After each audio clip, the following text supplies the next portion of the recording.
The Cozy Mystery Quartet welcomes you.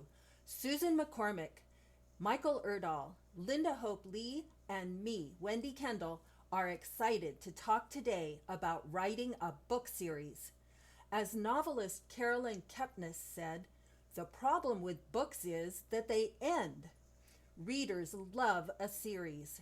Returning to the world and characters created in Book 1 is like spending time with old friends, yet it's a new story. As American screenwriter Blake Snyder said, "Give me the same thing, only different." A series also provides the opportunities to go deeper and explore more complex themes. An author can take some time to explore the intricacies of the themes and subplots and the nature of characters over the course of several books. As you can see, there are many elements authors emphasize in their series. Here's one example. Let me introduce you to some new characters. Secondary characters often become the main characters in books written after the first book. The shifting of the spotlight from one character to another keeps the series fresh and allows the author to deepen the relationships between characters. It can also show the protagonist, Amateur Sleuth, from a different perspective. My In Pursuit Mysteries series begins with Cat Out of the Bag. Catherine Watson is a purse designer, amateur sleuth, and she's investigating the murder of Brenda Durling. She's Catherine's friend and mayor of the town of Bayside, Washington. She's murdered at Catherine's gala opening. After I finished writing this book, I really missed writing about Brenda, who's such a fun character, and I really missed writing about the two friends together. So I wrote the prequel, Pistachio Makes a Splash, where Brenda and Catherine join forces investigating a cold case. It's so much fun further developing that friendship at each turn of the page and finding out more about Brenda. The unexpected side benefit of Pistachio Makes a Splash was the introduction of the Gennardo family, Arturo, his wife Rosa, and their daughter Christine. For the readers, these are brand new characters. This family lives in Bayside and owns the ice cream shop by the ferry dock on the beach. They're such a great family to get to know, and they're struggling with some challenges too, which are explored in this prequel.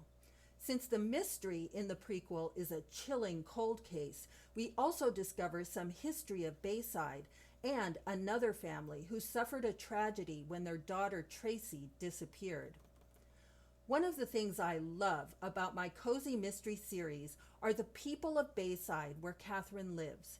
In my next book, available in November of this year, there's a romance tangled and intertwined with a threatening mystery. It's called Snow Kiss Cookies to Die For. The focus is on Desiree, Des Tucker, the first grade teacher at Bayside Elementary. It's such a beautiful romance between her and Leo, who works on the school maintenance staff, but it's also a cozy mystery. Des is receiving terrifying threats. The mystery is from who? There are suspects, including Leo. Someone wants to teach her a deadly lesson. Can love save her? Catherine Watson has appearances, as do some other prominent characters from both previous books, but the focus now is on Des and Leo's adventure. Since this story is told in the point of view of Des and also of Leo, it was so interesting and challenging to write the scenes with Catherine in them and not have it in her perspective. It's a new way for readers to get to know more about Catherine from other characters' points of view. One of my current works in progress for hopeful publication next year is another book of Bayside characters. This one is a romance between two young adults. They have a very interesting connection with the Gennardos in the series prequel. My other current work in progress is a historical romance with a cozy mystery mix. How would this connect with my series? You'll find out in my Cat 2 sequel that there's a thrilling story about the parents of one of the ladies of the Round Table, Judy's parents. Judy will provide one of the critical clues in the Cat 2 mystery, and in that discovery, she'll hint at her parents' amazing Cold War story. That is fleshed out in this separate book. So exciting. And yes, as you hear now, the Cat 2 sequel is currently in progress, aimed for next year too. And guess what? This sequel introduces some very intriguing new characters. Another thing that's so wonderful is once all the books are available, a reader can happily pick up and read any book in the series in any order and have the full enjoyment of a complete and compelling read. Susan, what's another opportunity when writing a series? Thanks, Wendy. I'll discuss how side characters can help to keep your cozy mystery series fresh. Side characters are an invaluable part of a cozy, poking fun at the main characters to shed light on aspects that might not otherwise be obvious, providing humor and variety, and growing and changing in their own right. Readers sometimes find side characters as endearing as the main characters and look forward to meeting them again in subsequent stories. In the Fog Ladies series, 5 senior sleuths plus an overtired doctor solve mysteries in San Francisco. 2 characters are much more than the main characters: calm and wise Frances Noonan and Sarah, the young doctor. But the other Fog Ladies each have their own story and character arc.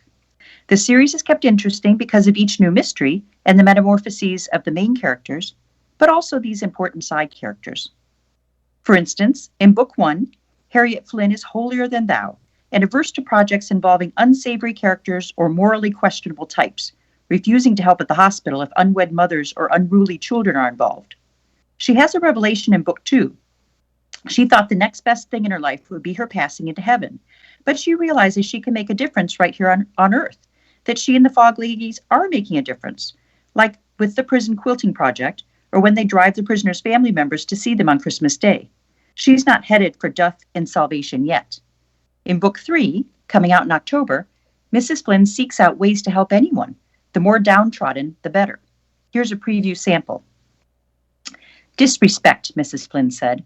Worse than the soup kitchen closing, he felt disrespected. Cornelius made it clear he didn't want riffraff around, and that he considered Cedric riffraff. "Small wonder," Mrs. Carmichael said. "Did you smell the guy?" "Enid Carmichael, have you ever had to fend for yourself on the street and try to maintain cleanliness at the same time?" Mrs. Flynn said. Good gracious, she had changed. Frances remembered Harriet Flynn turning up her nose the year before at the man on the corner with his "God bless you for any donation" sign, saying God would bless him to look for a job. Harriet Flynn isn't the only one who's changed. Alma Gordon has multiple transformations, from meek and timid in Book 1, to having newfound love at age 75 and taking on her murderer in Book 2, to coming into her own and standing up for herself in Book 3, declaring, "Her couch was no longer soft and squishy, and neither was she." Side characters can also keep a series fresh by providing simple fun. 81-year-old Enid Carmichael has no filter, and in Book 3 has trouble keeping a lid on her thoughts. Here's a sneak peek from Mrs. Carmichael's point of view. "And Marvin," said Sadie. "It was Marvin, I'm sure of it." "Yes, of course, there's still a possibility it was Marvin," said Mrs. Noonan. What a liar she was. Enid was about to say the man had an ironclad alibi, but Frances glared right at her. The "keep your mouth shut" or "no more chocolate pudding" look. Humph. But later she can't hold it in. Frances gently touched her arm. Talk about an unsubtle warning. As if Enid would blurt out what she'd heard, that Geraldine was blackmailing Belinda, and that Belinda killed Cornelius. Ha! What did Frances take her for? "Belinda killed Cornelius," Enid said. Oopsie. Side characters allow readers to revisit friends from earlier books, see them grow and change, and see the funny situations they create. Side characters are a wonderful way to keep your cozy series fresh. Michael, how do you keep your series interesting? Thank you, Susan. Romance and cozies are like a rich Cabernet and a dark chocolate, a match made in heaven. Keeping romance fresh in a series is a wonderful way to engage your reader because if it's done properly, they will emotionally invest in the relationship as well as the mystery. The reader will ride the highs, the lows, and root for the character's joy because who doesn't crave a happily ever after ending to a cozy mystery? Keeping romance fresh in writing is different than in real life. An evening out on the town together is a lovely option for my wife and I to reconnect after a busy week. But keeping romance fresh in writing is not only much more dramatic, but should be used to move the story forward and introduce tension and conflict into your main character's life. How you go about it depends on the relationship you've established. In my Seattle Wilderness Mystery series, Crystal meets Connor in book 1 and the two are dating shortly thereafter. The relationship grows with the story and it creates a feel-good backdrop that fans adore. A common cozy trope is the love triangle. The immature sleuth will flit from relationship to relationship between two very different men, and readers will root for one or the other. Options to keep this fresh are have the main character commit, or at least appear to commit to one person or another. Have them move in with their new boyfriend, breaking up with the other in a dramatic scene. This will rile up half of your readers and keep them turning the pages to see if she changes her mind.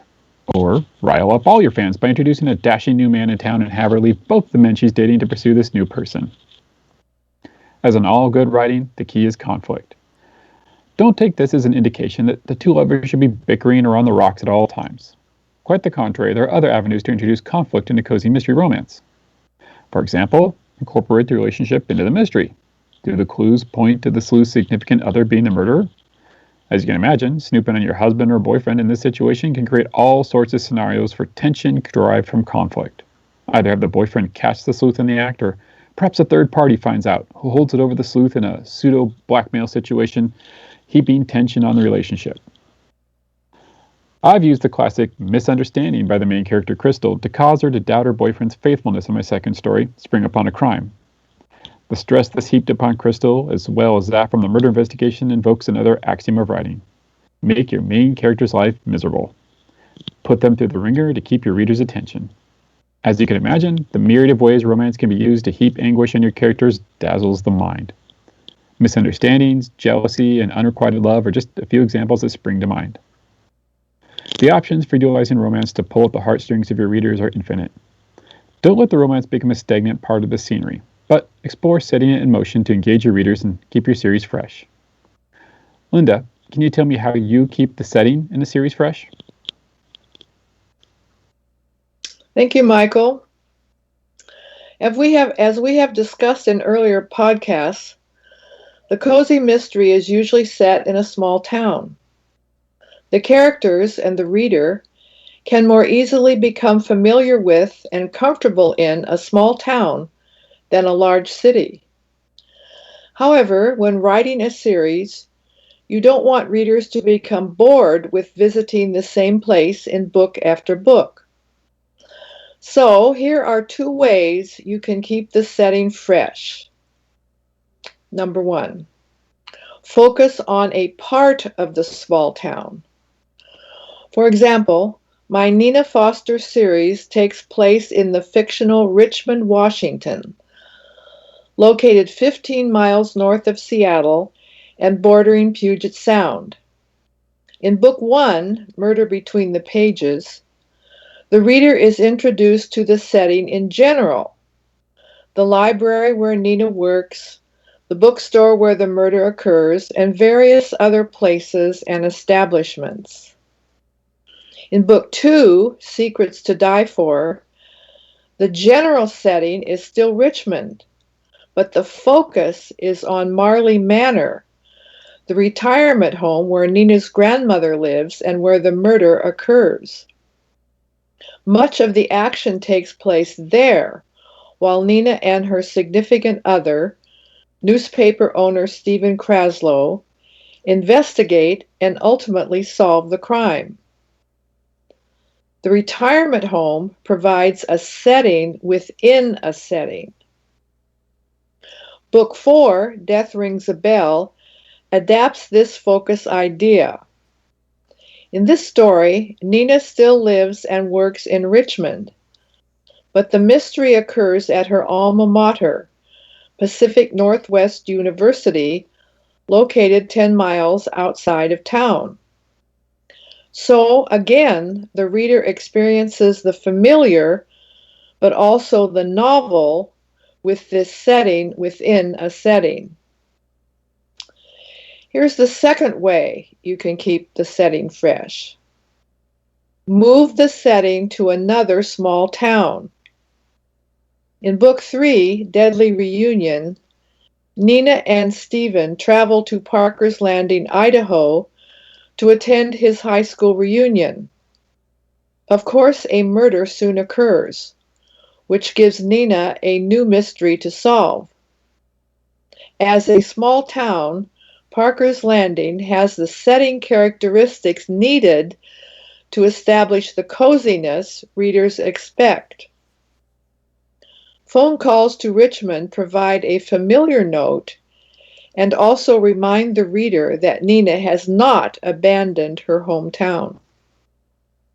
So, to recap, keep your story settings fresh by focusing on different parts of the original setting and by temporarily changing the setting to another small town.